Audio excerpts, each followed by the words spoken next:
Olá, professores, como estão vocês? Todo mundo bem aí?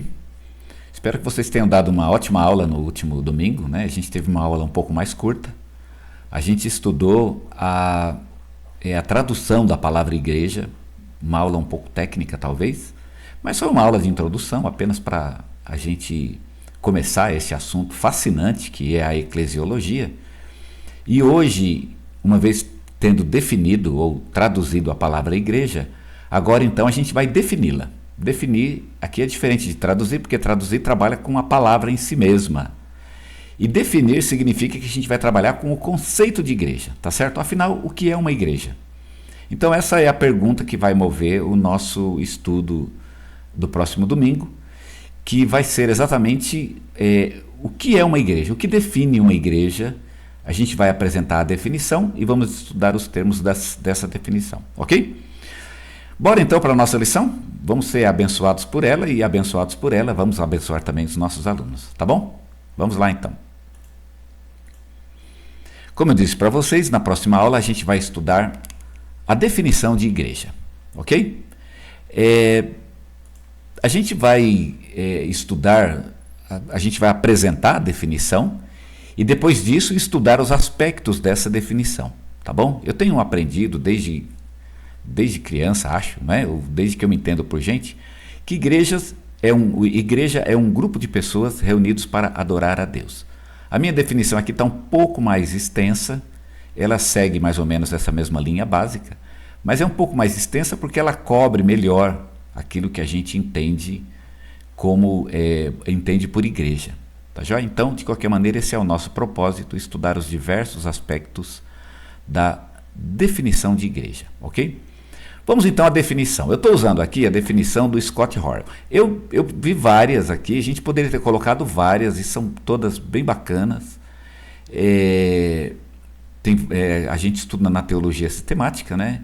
E cada autor tem sua própria definição. Eu aqui estou usando a do Scott Horrell, que eu acho bem bacana. Ela define mais ou menos o que eu penso também. E não é complicada, eu acho que é uma definição simples de entender, então vamos trabalhar com ela, tá bom? Espero que vocês concordem comigo de que ela realmente é uma definição que sintetiza bem o que a gente quer ensinar aqui na nossa igreja. Então vamos lá. A definição do Scott Horrell é: igreja é um grupo de pessoas que confessam sua fé em Cristo, foram batizadas e se organizaram para fazer a vontade de Deus. Ok? Então vocês veem que é uma definição curta, simples e tem o essencial. E o propósito da lição é estudar os termos dessa definição. Se vocês forem ver bem, a gente vai pegar pontos dessa definição e vamos então apresentá-los um a um, mostrando então que uma igreja ela é a união ou a junção dos termos dessa definição. Ok? Então vamos lá então aos termos da nossa definição. O que define, afinal, uma igreja? Então, a primeira definição é de que igreja ela é um grupo, o que significa que uma pessoa só não é uma igreja, tá certo? A gente até pode falar no sentido figurado, você é a igreja. Sim, você é a igreja enquanto membro de uma comunidade, mas ninguém sozinho é uma igreja. Uma igreja sempre há de ser um grupo, tá certo? Eu preciso dar uma pequena orientação com relação a isso, do seguinte, de que alguém pode questionar, mas como, né? Uma pessoa não é uma igreja sozinho? Porque quando Jesus vier buscar a sua igreja, a pessoa vai subir, afinal, né? Mas vamos admitir que vai subir o grupo, né?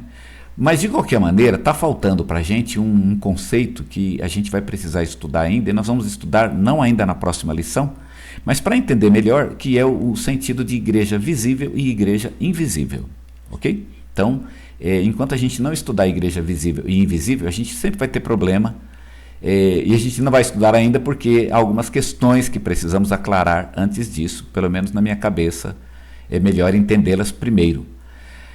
Mas quando a gente estudar o conceito de igreja visível e invisível, então a gente vai poder entender um pouco melhor em que sentido essa ideia, né, de uma pessoa sozinha ou um grupo de pessoas, porque algumas ideias elas têm a ver com a igreja que se reúne, a igreja local, e alguns outros conceitos têm a ver com a igreja invisível, a igreja universal de Jesus Cristo. E como a gente ainda não estudou essas questões, então ainda fica um pouco confuso. Muito do que nós vamos falar aqui tem a ver com a igreja local, ok? Pode até ser aplicado para a igreja invisível num outro sentido, mas como a gente vai ver, isso é bem mais complicado. Vale para a igreja local, tá bom? Eu não entraria nesse mérito se os alunos não questionarem, para não complicar. Espera para complicar quando chegar a hora, tá bom? Por enquanto eu espero que ainda seja simples, tá joia? Bem, vamos lá, vamos retomar então a nossa lição sobre o que define uma igreja. Igreja, portanto, é um grupo de pessoas, tá certo? Uma igreja sozinha não faz uma igreja. Agora, lembrar que não precisa de muita gente, tá certo? A gente está usando aqui o texto de Jesus, onde ele diz que onde 2 ou 3 reunidos em meu nome, eu estou ali no meio deles. A gente entende que não precisa de muita gente para ter uma igreja. Poucas pessoas já podem fazer uma igreja, ainda que não seja uma igreja ideal, mas eu diria que com 3 pessoas, por exemplo, a gente até podia pensar numa igreja, tá certo? Não é o ideal, vejam, e nós ainda vamos falar sobre isso, mas já poderia ser definido como uma igreja. Em segundo lugar, uma igreja é definida por um grupo de pessoas que confessam a fé em Jesus. O que significa que se as pessoas se reúnem, mas não confessam a fé em Jesus, esse grupo também não é uma igreja, tá certo? A reunião só não resolve o problema, ok? Então, como é que uma pessoa... o que é, então, esse grupo? É o grupo que confessa Jesus. Se uma pessoa não confessa a fé em Jesus, ela é excluída da igreja, tá certo? E a palavra excluída soa um pouco forte, mas é exatamente isso o que acontece. Uma pessoa não é membro, não pode ser membro da igreja se ela não tem Jesus Cristo como Senhor de sua vida. E aqui vale então uma questão, né, a gente estudar um pouquinho isso. De que isso não significa que essas pessoas não possam estar na igreja, tá certo? Esse aqui é um mistério, não é? E é uma questão bem sombria que a gente vai colocar domingo, que é o número de pessoas da igreja, ou o grupo de pessoas da igreja que não são convertidos, tá certo? Vejam, eles compõem o rol de membros, mas não são a igreja de Jesus Cristo, tá certo? Por que eles não são a igreja de Jesus? Porque quando Jesus voltar, eles não vão subir com Jesus, tá certo? Eles fazem parte da igreja local, mas não fazem parte da igreja de Cristo, e portanto eles não têm o direito de estar ali, tá certo? Mas estão.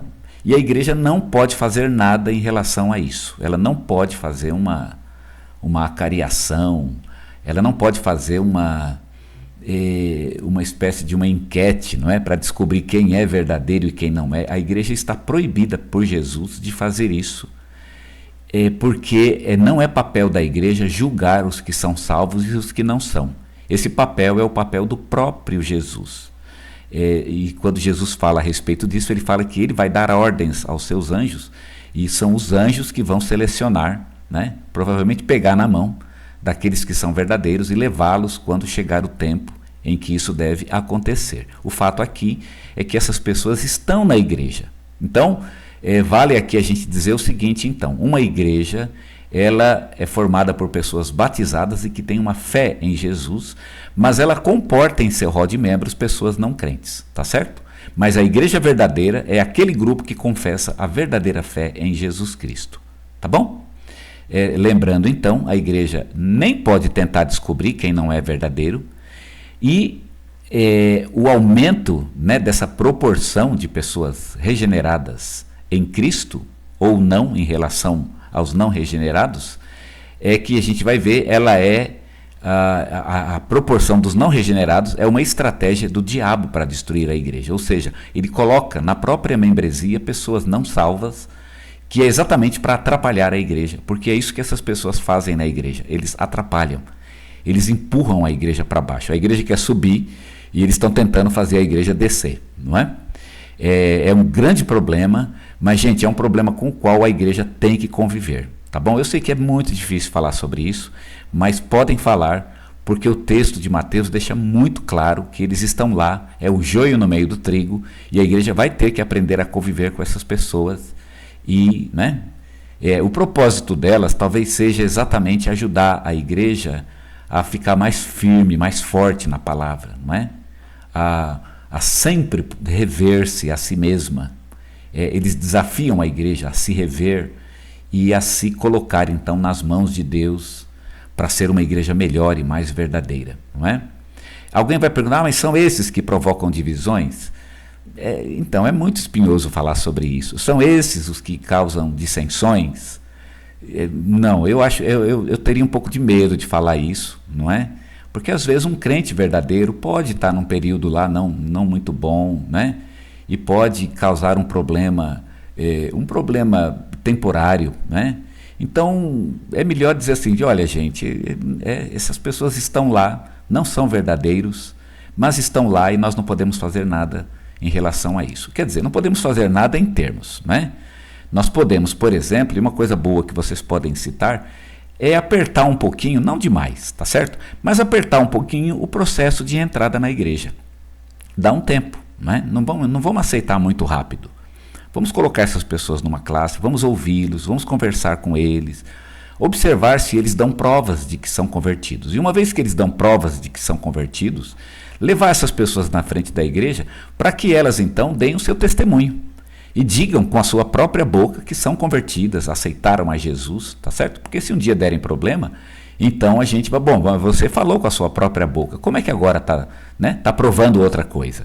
Então, são maneiras como a igreja encontra, né? E se a pessoa começa então a mostrar-se, a mostrar que não é verdadeira, a igreja chega junto, vai conversar, pode até ter uma disciplina, mas se a pessoa se arrepende, mesmo não sendo convertido, por exemplo, se ela se arrepende e mostra um fruto de arrependimento, o que a igreja vai fazer? Não é? Vai aceitá-lo de novo, talvez ele vai dar problema de novo.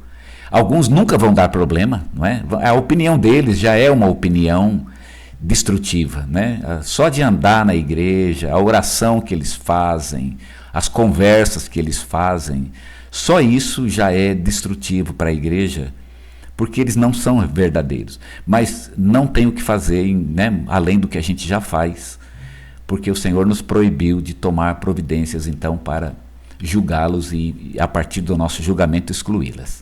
Não é o nosso papel julgar essas pessoas, tá bom? Então, entrem nessa questão e vamos estudá-las e não tenham medo de falar sobre isso. Uma terceira questão é de que a igreja é formada por pessoas batizadas. Isso é bem tranquilo, pode ver que o nosso ponto lá é bem pequenininho e não entra em muitos méritos, não é? Mas são pessoas que foram batizadas, porque o batismo é a porta de entrada para todas e absolutamente todas as pessoas da igreja. Em quarto lugar, a igreja ela exige um nível de compromisso. Eu falo do nível de compromisso para falar da lista, não é? Ah, mas tem que ter o nome na lista? Então, não é que tem que ter o nome na lista, né? Eu até coloco na lição que eu acredito que a igreja primitiva não tinha uma lista, um papel com a lista. Eu acho, não sei, pode ser até que tivesse, né? A gente não sabe. Mas não é assim, não é a questão da lista, é a questão do compromisso formal com a igreja. Você tem que ter um compromisso com aquela comunidade, percebe? E o nome na lista é um jeito de ter um compromisso com a comunidade, né? Então, e é como a gente pensa hoje esse compromisso, tá? Então, não vamos entrar muito na questão, mas tem que ter um nome numa lista. Então, podem dizer, gente, não é o nome na lista que importa, é o compromisso com a comunidade específica. É de você saber que você está na comunidade e não é um conceito genérico. Você realmente é daquela comunidade e tem prova disso, tá certo? Então tem alguns textos na Bíblia que falam sobre isso, de uma comunhão, onde a pessoa sabe se ela está ou não naquela comunhão. E eu coloco 2 exemplos em nossa lição, tá bom? Então, uma igreja é formada por pessoas que têm compromisso com aquela comunhão. Em quinto lugar, a igreja envolve organização. O que significa isso? Significa que nenhuma comunidade, nem igreja, não precisa nem ser uma igreja, inclusive, mas nenhuma comunidade funciona sem organização. Tá certo? Algum nível de organização tem que ter. Eu visitei igrejas já que não tinham organização nenhuma, mas tinha. Por exemplo, quando alguém vai abrir a Bíblia e ler, quem disse que é aquela pessoa que vai abrir a Bíblia e ler? Né? Quem disse que é o cara que tem que tocar violão lá na hora? Né? Não é uma organização? E quem escolheu aquela música? Né? Mesmo que escolha na hora, não tem alguém que vai dar pelo menos o tom da música, sei lá. Vê, não tem como, gente, né? Um horário, por exemplo. Não, gente, vamos reunir e o Espírito vai falar o horário. Eu nunca vi uma igreja fazer isso, né? O Espírito vai dizer qual é o horário. Alguém vai falar o horário, alguém vai dar uma abertura, não é possível. Não existe como não ter uma organização, tá certo? Não é um problema, não é um pecado, é natural que seja assim. E uma igreja não existe sem organização. Eu dou um exemplo lá que vocês podem explorar para falar sobre essa questão, tá bom? Então, a organização. Aí tem uma deixa aí para a gente falar se organiza de mais ou de menos. Tem igreja que organiza demais, é tão pesada a organização que não permite o senso de irmandade, a família, não é? E tem igreja que não tem organização nenhuma e acaba não conseguindo funcionar. E na história foi assim, nenhuma igreja desorganizada funcionou por muito tempo. Há alguns anos ela já dá sinal de cansaço e ela ou se organiza ou então ela acaba deixando de ser igreja. As igrejas pentecostais são um exemplo disso, não é? Quando começaram, elas pregaram contra o excesso de organização da igreja, mas olha, as igrejas pentecostais que são mais antigas, né, as históricas, que começaram no início do século XX, como a Assembleia de Deus, a Igreja Quadrangular, por exemplo, e outras igrejas que são mais tradicionais, hoje elas têm uma organização muito forte, né? Pode ver. Elas têm editoras, não é? que trabalham, que são delas próprias, né? Elas têm agências missionárias, elas têm uma organização, percebem? O próprio tempo mostrou que elas precisavam se organizar para que pudessem continuar existindo como igreja. Elas aprenderam e muito do que condenaram das igrejas tradicionais, hoje elas precisam imitar, porque senão elas não iriam conseguir sobreviver. Tá bom? Então tem que ter organização. E por fim, uma igreja é definida pelo seu propósito. E aqui a gente vai ter um link para a próxima lição, porque esse é o tema da próxima lição. O propósito da igreja é fazer a vontade de Deus, tá certo? Então, primeiro a nossa lição ela vai discutir se é possível saber a vontade de Deus. Nós vamos saber que porque Deus revelou a vontade dele pelo Espírito Santo, e a igreja é o templo do Espírito Santo. Então, se tem um lugar onde você vai saber qual é a vontade de Deus, é na igreja. Se tem um lugar que dá para saber a vontade de Deus, só pode ser mesmo a igreja de Jesus Cristo, porque a igreja é o templo do Espírito e é o Espírito quem revela a vontade de Deus. Mas qual é a vontade de Deus? E aí eu coloco um link muito legal e muito interessante para a próxima lição. A resposta à pergunta qual é a vontade de Deus ou o propósito de Deus para a sua igreja vai definir o tipo de igreja que nós seremos, tá certo? Tem igrejas, é isso que define uma igreja. Algumas igrejas entendem que o propósito de Deus é um e outras entendem que é outro, e é isso que muitas vezes vai definir as ideologias das igrejas. Mas onde é que eu vou saber qual é o propósito de Deus? Onde é que está esse propósito? O propósito de Deus, ele está exatamente na Bíblia, na palavra de Deus. Então a gente aqui vai mostrar que as igrejas primitivas elas eram dirigidas pelos apóstolos, que foram discípulos de Jesus, e eles tentaram imprimir na igreja. É discutível se eles conseguiram, e eu acho que muitas delas conseguiram, ou pelo menos lutaram, né? E na luta delas para manter esses propósitos, nós vamos aprender quais são os propósitos de Deus para a sua igreja, tá certo? Então, vocês podem então falar que na próxima lição vamos aprender então qual é a missão da igreja, o que a igreja tem que fazer. E o que ela tem que fazer é a vontade de Deus. E qual é a vontade de Deus? Esse então é o nosso tema para o próximo estudo. É a vontade de Deus para a sua igreja. E é bem bacana que na próxima lição a gente pode discutir qual é a vontade e discutir se nossa igreja está ou não dentro dessa vontade. Se ela realmente se organiza para fazer a vontade de Deus neste mundo como igreja que ela é, porque afinal ela só pode ser definida por estar fazendo a vontade de Deus. Tá ok? Então essa é a nossa lição para o próximo domingo. Espero que vocês sejam abençoados como estudiosos dessa lição e desse tema. E uma vez abençoados, vocês sejam também abençoadores nas suas classes, tá bom?